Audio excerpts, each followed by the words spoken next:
양육하라. 네, 오늘도 참으로 복된 날입니다. 특별히 어린이 주일을 맞이해서 성경적으로 자녀를 키우는 법을 한번 생각해 보도록 하겠습니다.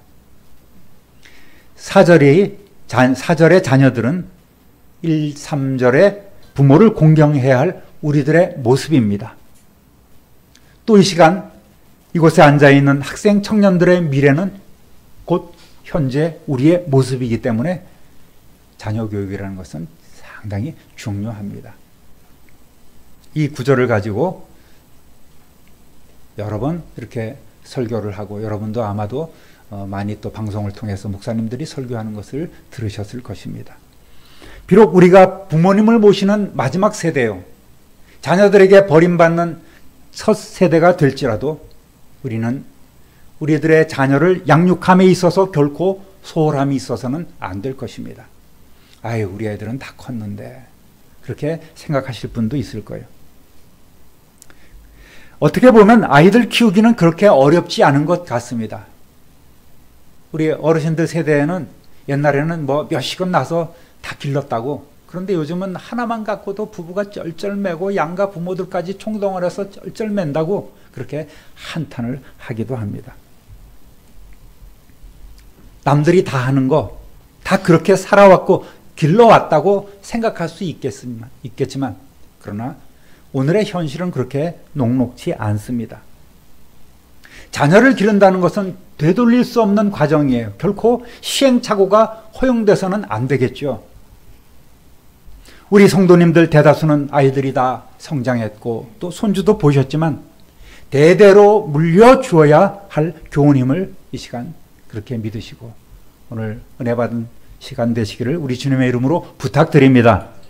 이 말씀을 기록한 사도 바울은 자녀나 부부관계 여러 문제에 대해서 참으로 적절한 교훈을 많이 했습니다.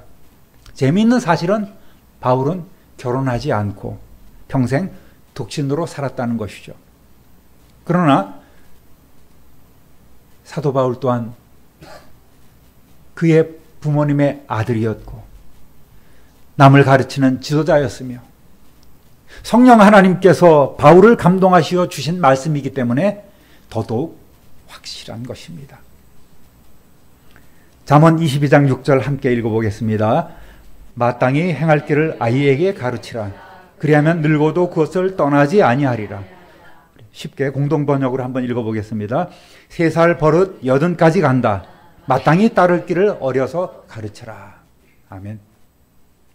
뭐 너무나도 당연한 말씀 아니겠습니까? 문제는 어떻게 가르칠 것이냐는 거죠. 특히 오늘날엔 자식님들이 완전히 우리의 상전 노릇하는 일이 많고 부모가 눈치를 봐요. 며느리 시집살이를 합니다. 또 다 큰 녀석들이 부모를 떠나지 않고 요즘 얘기하는 캥거루족이 되어서 부모에게 아주 오랫동안 짐을 지우는 일들이 많다 이겁니다. 이것이 현실이에요. 자녀 교육을 그 성장도에 따라서 가정, 학교, 교회가 일정 부분 감당해야 되겠죠. 그런데 기본적으로 가정에서 시작이 돼야 되는 거예요. 그렇다고 해서 우리 모두가 자녀들을 잘 기를 수 있는 능력이나 여건, 환경을 갖추고 있는 것이 아닙니다. 또 사회복지가 완벽하게 이루어져서 누구에게나 취직 자리를 제공해주고 육아하기에 어려움이 없는 환경을 주고 먹고 사는 문제가 해결된 것도 아니라는 것이죠. 극심한 경쟁으로 인해서 우리 자녀들은 숨 쉴 공간이 없는 것도 현실 아니겠습니까? 그러다 보니 자식을 갖기는커녕 결혼조차도 꺼리고 미루는 그런 세대가 되어버리고 만 것입니다. 우리나라는 2020년을 정점으로 해서 인구가 줄고 있습니다. 저출산에 고령화 문제가 심각하게 지금 우리에게 다가오고 있죠. 50년 뒤에는 우리 5천만 인구 중에서 2천만 명이 줄어서 3천만 명이 될까나 말까나 한다는 것입니다. 그 이후에는 급속하게 국가 소멸의 단계로 나간다는 거예요. 그러니까 뭐 선호나 라연이 동화 세아 세대에는 참 어렵게 살아갈 것 같아요. 자식을 잘 기른다는 것은 부모에게 참으로 어려운 일인 것 같습니다. 우리 원로 목사님께서 가끔 오셔서 농사 짓는 것이 참 힘들다고 이렇게 말씀을 하시기도 하지만 제일 어려운 농사는 자식 농사가 아니겠습니까? 그만큼 중요한 거란 말이죠. 왜 이렇게 자녀 양육이 어려운 시대가 되었을까요? 또 그렇게 어려울까요?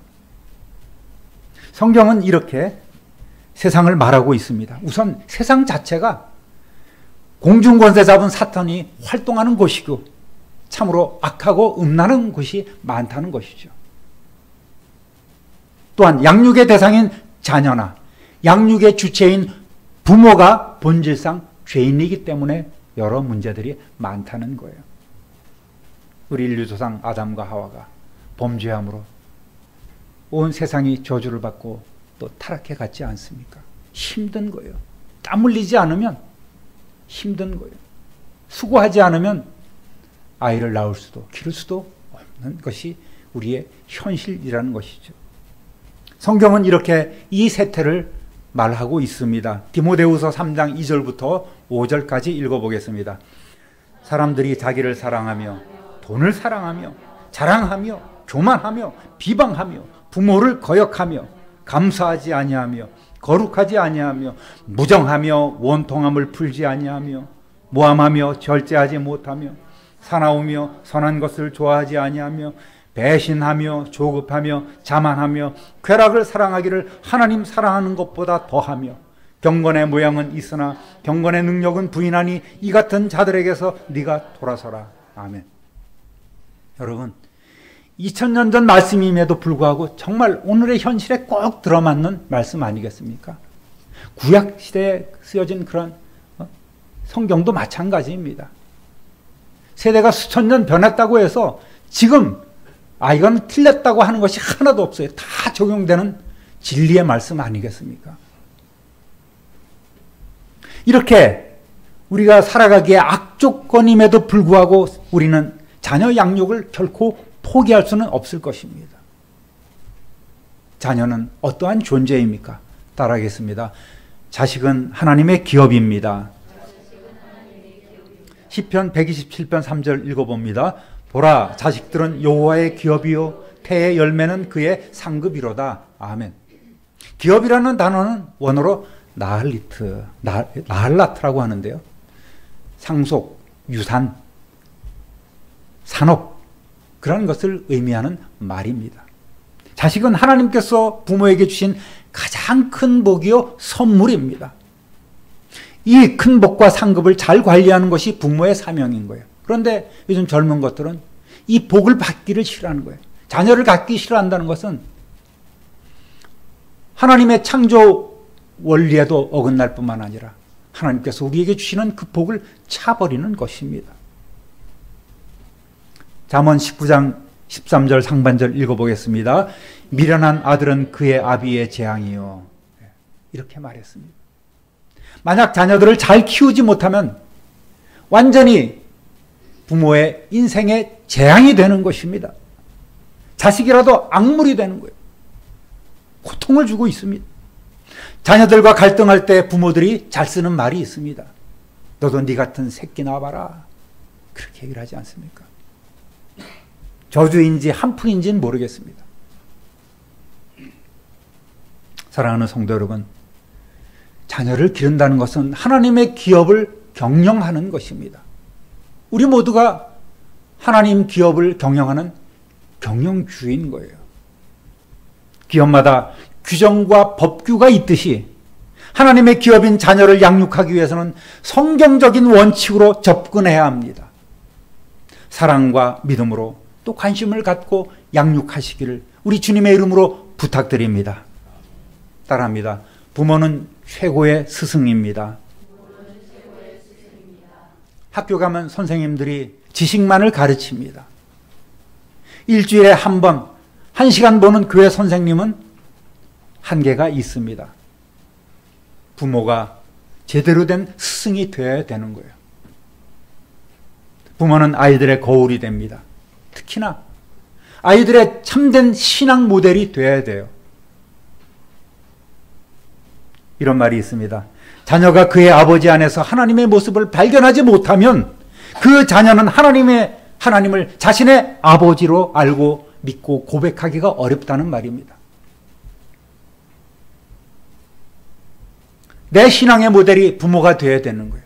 여러분이 자녀들의 신앙의 모델이 되어야 합니다. 지금 어디가 있습니까? 남편은 어디가 있고, 부모는 어디가 있고, 자식들은 어디가 있습니까? 부모는 자신들이 진실한 믿음의 사람임을 자녀들에게 보여줘야 합니다. 자녀 앞에서는 싸우지도 말고 남도 욕하지 말아야 합니다. 가식을 버리고 정직해야 되는 거예요. 부모가 집에서 아이들이 있는 데서 교회를 욕하고 다른 성도를 욕하고 목사를 욕한다. 그러면 아이들이 뭘 보고 배우겠어요? 교회랑 멀어지지 않겠습니까? 자녀들이 싫어하는 것은 또 단호하게 버려야 돼요. 술, 담배, 노름, 게으른 모습, 부부싸움 이런 것도 다 버려야 합니다. 대신에 자녀들 앞에서 최대한 좋은 말을 하고 좋은 모습을 보여줘야 되는 것이 부모의 의무예요.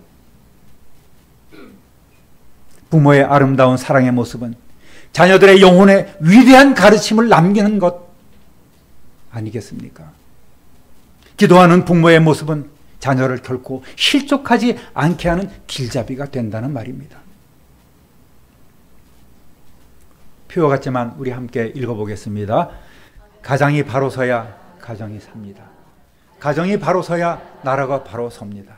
예. 이게 딱 들어맞는 말씀인 거예요.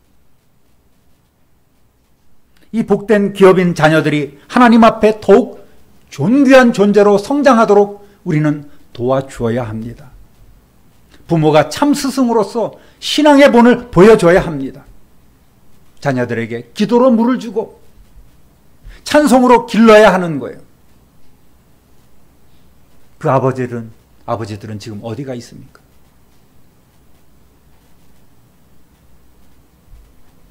여러분, 저와 여러분은 갈수록 늙어가겠죠.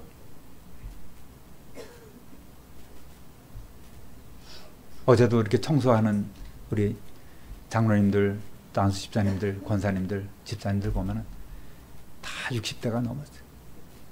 제일 젊은 피가 우리 유성전 목사님이 어제 고생하셨는데.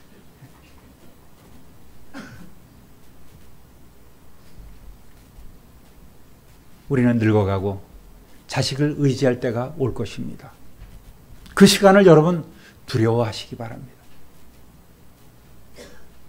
자녀를 통해서 하나님의 기업을 경영해온 우리 인생에 대한 하나님의 심판이 시작되는 거예요. 평가가 시작된다는 말입니다. 아직 늦지 않았어요. 믿음 안에서 먼저 어른들이 바로 서시기를 우리 주님의 이름으로 축원합니다. 어제 대청소를 하면서 진공 청소기가 안 된다고 버린다고 밖에 2대를 내놨습니다. 깨끗하게 털고 제가 필터를 갈았더니 쌩쌩하게 팍팍 잘 나옵니다. 얼마 전에도 지금 본당에 청소기가 배 집사님이 사다 놓으신 거거든요. 왜? 안 된다고. 그것도 새 건데 그거는 창고에 갖다 놓고 안 된다고 새로 사놨어요. 그런데 또 안 빨린다는 거예요. 청소가. 불평불만이 말이 아닙니다. 소리는 나는데 청소가 안 된다는 거예요. 누가 나서야 돼요? 제가 또 나서지 않습니까? 봤더니 흙이며 먼지며 불순물들이 가득 차 있는 거예요. 그 안 통에. 다 비우고 필터 털어내고 물로 씻고 깨끗하게 해서 했더니 샥샥샥 잘 빨리는 거예요. 그러고 보면 몇 달째 청소한다고 청소기 밀고 이 본당에서 왔다 갔다 하신 분들은 소리만 냈지 이게 돌아가는 건 줄 알지 그냥 이렇게 밀고 다닌 거예요. 안 되는 것 같고. 그리고 창고에 있는 거 어제 하나 지하에 있는 게 갑자기 안 된다는 거예요. 깨끗하게 또 씻어서 했더니 됐을까요? 안 되더라고요. 그래서 창고에 있는 거 꺼내서 다시 이렇게 깨끗하게 해서 씻어서 털고 말려서 지하에다 갖다 놨더니 쌩쌩하게 또 잘 빨립니다. 그러면서 하나 깨달은 게 있어요. 하나가 아니라 여러 가지 깨달았어요. 첫째, 소리가 난다고 청소기가 재구시를 하는 것은 아니다라는 거예요. 웽웽 소리는 나는데 하나도 그 기능이 없어. 그건 뭐냐? 청소기도 청소해줘야 되는 거예요. 그렇지 않습니까? 어제 이현왕 원사님한테 말씀드렸더니 맞다고. 청소기도 청소해줘야지 잘 되는 거예요. 걸레든 행주든 빨아야 되는 것 아니겠습니까? 걸레라고 청소기라고 너는 더러우니까 그냥 둬. 이렇게 하면 안 되는 거예요. 다음에 쓰기 위해서는 늘 비워두고 깨끗하게 빨고 청결을 유지해야 되는 거예요. 행주 역시 마찬가지 아니겠습니까? 청소기가 깨끗하지 않으면 그 기능을 잃어버리는 거예요. 우리의 삶을 한번 적용해 보십시오. 우리가 예수 믿는다고 하면서 소리만 내고 다니는 것은 아닌지, 나는 아무런 하나님의 자녀로서 하나님의 일꾼으로서 기능을 못하고 있는데 그렇게 소리만 붕붕 내고 나 일한다고 다닌 것은 아닌지 그런 생각을 해본 것입니다. 두 번째는 청소기도 깨끗해야 한다는 거예요. 소리가 난다고 청소기가 재구시를 하는 것도 아니고, 두 번째는 청소기도 깨끗해야 된다는 거예요. 그래야지 재구시를 하는 거예요. 늘 비워주고 털어주고 씻어주고 해야지만 청소기 기능을 하는 거예요. 성도가 거룩하지 않으면 어떻게 이웃과 세상을 거룩하게 변화시킬 수 있겠습니까? 내가 깨끗하지 않는데 어떻게 이웃을 깨끗하게 할 수 있단 말입니까? 그런 생각을 해봤어요. 또 세 번째로는 비싼 청소기라도 고장나면 버림받는구나. 깨달은 게 참 많죠. 아유, 그것도 깨달음이라고 이렇게 생각하시는 분도 있을지 모르겠습니다만, 관리 안 하고 막 굴려 먹으면 한때 쓰임 받다가 쓰레기 폐기 딱지 붙여서 버림받는 거예요. 고칠래야 고칠 수도 없습니다. 꽂아도 소리가 안 나요. 모터가 안 돌아갑니다. 하나님과의 관계가 끊어진 거 아니겠습니까? 여러분, 청소하시다가 이렇게 처음에 만져보시고 공기가 이게 빨려 들어가지 않으면 얼른 어떻게 돼요? 통을 비워주시고 필터도 털어주시고 씻어주시기를 바랍니다. 아니면 목사님 청소기가 안 돼요 라고 말을 해주시면 누가 해요? 제가 합니다. 그냥 안 되는 거 붕붕 소리 내고 다니지 말고 저한테 이거 안 돼요 이렇게만 얘기해 주십시오. 제가 뭐 여러분 바쁘신데 토요일 날 와서 청소하시는 것도 얼마나 감사한 일이고 귀한 일입니까? 그런데 청소기 이 털라고까지는 제가 말씀을 못 드려요. 청소기 터는 건 제가 할게요. 그러니까 안 될 때는 안 된다고만 말씀해 주세요. 그러면 아닙니다. 저희가 해야죠. 그런 소리가 나와야 되는데 그런 마음이 들어야 되는데 그런 마음 안 들고 목사님한테 전화하면 되겠구나. 감사합니다. 여러분, 문제아가 있는 것이 아니라 문제 어른이 있는 것 아니겠습니까? 우리의 삶을 한번 돌아보자는 말씀을 청소기를 빗대서 말씀을 드린 거예요. 아이들이 누구에게 배웠겠어요? 개념 없는 부모도 많지 않습니까? 부모가 먼저 모범을 보일 때만 자녀들은 따라오게 되어 있는 거예요. 부모에게 효도하지 않는 부모들이 어찌 또 자녀들에게 효도받기를 기대할 수 있겠습니까? 따라합니다. 말씀대로 양육해야 합니다. 오늘 본문 말씀 보면 우선 자녀들을 노엽게 해서는 안 된다고 말씀하고 있습니다. 본문 말씀을 쉬운 성경으로 다시 한번 읽어보겠습니다. 아버지는 자녀들의 마음을 상하게 하거나 화를 돋우지 말고 주님의 훈계와 가르침으로 잘 키우십시오. 꼭 아버지만이 아니라 부모에게 하는 이야기예요. 그때랑 지금이랑 이런 환경은 좀 변했으니까요. 자녀들의 마음을 상하게 하고 화를 돋운다는 것은 자녀를 인간의 생각과 말로 또 힘으로 가르치려 할 때에 발생되는 거예요. 이 방법은 무척 소극적인 방법입니다. 감정에 따르는 개념 없는 방법이기도 한 거예요. 자신도 제대로 좋은 모습 못 보이면서 본인의 성질에 못 이겨서 폭력적으로 아이들을 다룰 때도 있습니다. 그러니까 우리는 또 생각하고 그렇게 말해야 되는 거예요. 그냥 갖다 쏟아붓지 마십시오. 독소를, 저주를 갖다가 자녀들에게 쏟아붓지 마십시오. 망할 놈의 자식, 쌍놈의 자식, 다 누구 욕하는 거예요? 자기 자신 욕하는 것 아니겠습니까? 손이 올라가고 작대기를 들고 자신 안에 잠재되어 있던 분노와 그 폭력성이 자녀들에게 전가가 되는 거예요. 아이들이 양육 대상이 아니라 화풀이 대상이 될 때 아이들은 분노합니다. 그 분노가 마음속에 키워지는 거예요. 그들 마음속에 끔찍한 기억으로 남게 되는 것입니다. 새겨지는 거예요. 당신 늙으면 봅시다. 뭐 부부간에도 그런 얘기를 하죠. 네 늙으면 보자. 원칙 없는 자녀를 감정대로 다루는 것은 나를 아이를 망치는 지름길입니다. 제가 가끔 말씀드립니다. 아이들을 혼낼 때 나처럼 되라고 혼내키십니까? 아니면 나처럼 되지 말라고 혼내는 것입니까? 징계가 필요하면 아이들의 인격을 존중하면서 지혜롭게 하시기를 주님의 이름으로 부탁드립니다. 그 다음으로 주의 교훈과 훈계로 양육해야 합니다. 가장 적극적인 방법입니다.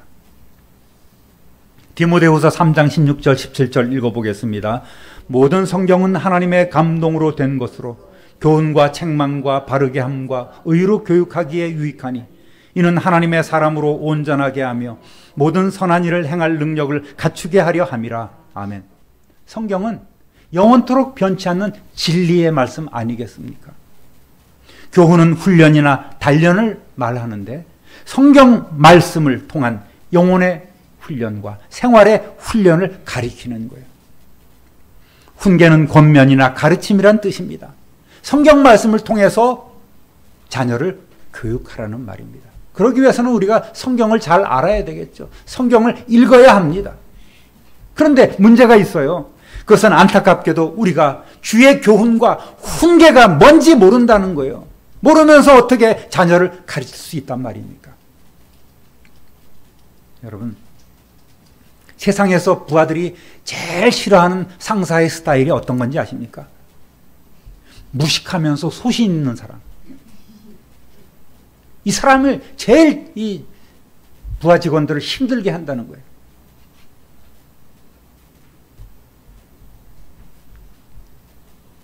내가 생각하고 있는 것이 진짜라는 그런 독선에 빠져서 고집에 빠져서 이를 어그치는 때가 많이 있는 것입니다. 성경을 잘 배우고 읽어야 하는데 그래야지 알 수 있는데 또 우리가 성경대로 살아야지만 제대로 가르칠 수 있는데 현실은 그렇게 준비가 안 되어 있으니 여러분 여기에 문제가 발생하는 것 아니겠습니까? 한번 읽어보겠습니다. 우리가 변하지 않고는 가정이 변하지 않고 또 결코 자녀들을 변화시킬 수 없다. 다시 한번 읽어볼게요. 시작. 내가 변하지 않고는 가정이 변하지 않고 결코 자녀들을 변화시킬 수 없다. 그렇습니다. 여러분이 변하지 않으면, 내가 변하지 않으면 가정이 변화되지 않아요. 자녀들도 결코 변화시킬 수 없는 그런 악순환이 지금 반복되고 있는 것이 우리의 가정의 현실이란 말이죠. 그 아이들 다 어디가 있습니까? 그 청년들이 지금 다 어디가 있습니까? 여러분의 자녀들이 지금 어느 자리에 있습니까? 지금이라도 준비하시는 여러분 되시기를 우리 주님의 이름으로 축원합니다. 늦었다고 생각할 때 진짜 늦은 게 아니에요. 그때가 바로 고칠 수 있는 순간임을 깨달아야 합니다. 그러기 위해서는 모든 공예배에 빠짐없이 참석하셔서 말씀을 듣고 배워야 합니다. 그러나 성경 배운다고 이상한 곳 다니지는 마시길 바랍니다. 무료 성경 교육 이런 데 갔다가 빠지기 쉽습니다. 나는 완벽하니까, 나는 분별력이 있으니까 하고 가서 한번 드러나 보자 하다가 넘어가는 사람들이 참으로 많이 있습니다. 조심하시기 바랍니다. 또 가정에서는 성경을 읽는 부모가 되어야 합니다. 그렇게 보여줘야만 합니다. 기도하고 또 아이들과 대화하십시오. 자녀들의 머리에 손을 얹고 축복하십시오. 기도하는 부모, 기도하는 어른 되시기를 주님의 이름으로 축원합니다. 사랑하는 우리 참빛누리교회 성도 여러분, 무엇보다도 하나님을 사랑하며 성령님을 의지하시기를 바랍니다. 성령께서 친히 가르쳐 주시고 우리의 입술에 할 말을 넣어 주십니다. 친히 우리 자신을 다룰 수 있도록 하나님께, 성령님께 맡겨드리시기를 바랍니다. 그리고 자녀들에게 위대한 신앙의 유산을 물려주시기를 바랍니다. 이래야지만 지금이라도 우리가 어려움 당치 않고 지금이라도 새롭게 가정을 세워나갈 수 있습니다. 그러한 성도 되시기를 우리 구주 예수 그리스도의 이름으로 축원합니다. 축원합니다. 축원합니다. 존귀하신 하나님 아버지, 크신 사랑과 은혜를 진실로 감사하고 찬송합니다.